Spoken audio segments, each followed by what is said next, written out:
Hi, 3rd, 4th, and 5th grade. Today is April 27th, 2020. Happy Pajama Day. Today I have a special guest here with me.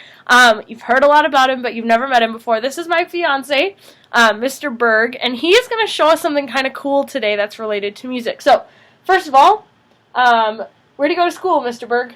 I go to the South Dakota School of Mines and Technology. And what do you study there? I am studying electrical engineering. Okay, and what are you doing after you graduate? After I graduate this May, I will be working for John Deere as a product engineer. Pretty cool. Okay, so what do you have to show us today? So today I am showing you a project I made for one of my classes where I turned my keyboard into a simple piano. Basically, I have my keyboard here on my laptop to decide what notes to play.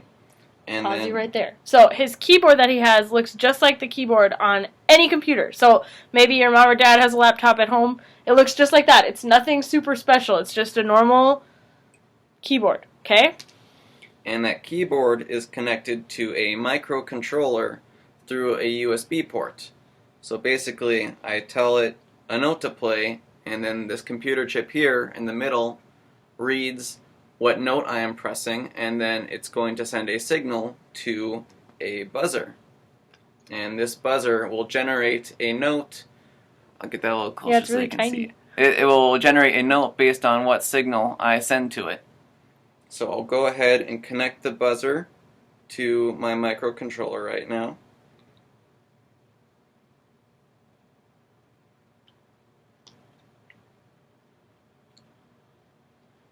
And that is what it looks like when it is all connected. And now I'll go ahead and play a few notes for you.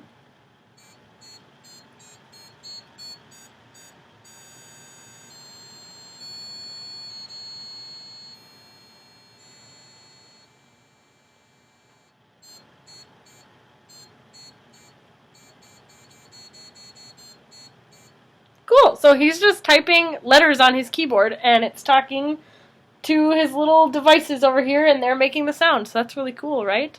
He made a keyboard with his computer.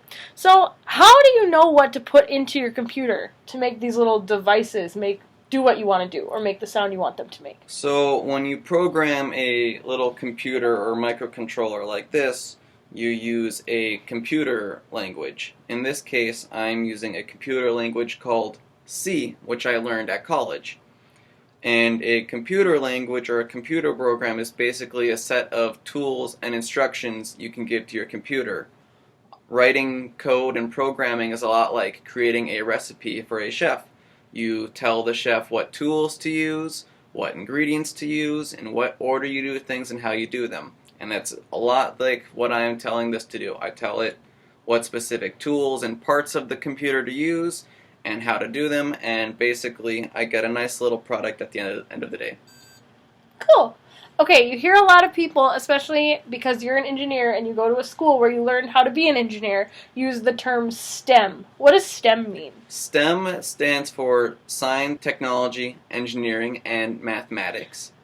And basically it is a focus or a skill set based on jobs that use science, math, and critical thinking on a daily basis to perform their tasks. So how can STEM and music be connected?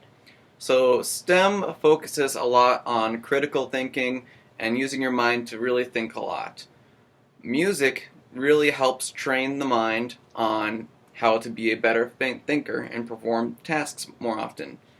Just listening to music can help train your mind how to do multiple things at once, and even learning how to play an instrument or singing is a great way to train your mind on how to perform a lot of tasks and really pay attention and focus and perform some really solid critical thinking. So does that mean that even the recorders that we play in 4th and 5th grade can help us be better thinkers? Especially the recorders. Awesome. Okay, so let's say some of the 3rd, 4th, and 5th graders out here think that this is pretty cool, like I think it's pretty cool. What could they do now as 3rd, 4th, and 5th graders if they think that coding, like you coded this little computer, might be something they want to do when they get older? What can they do now? Well, in school, some of the best subjects you should be paying attention to right now are math and writing. Math is really important on when you're programming, because there's lots of different calculations and stuff you might have to do, or you have to understand how the computer is doing them. And writing is also important. One, we are writing in a different coding language. While it might not be the language you're learning right now, it is important to understand how to write things. And then, of course, you need to learn how to communicate things of what's going on from your code to someone else so they can understand how it works.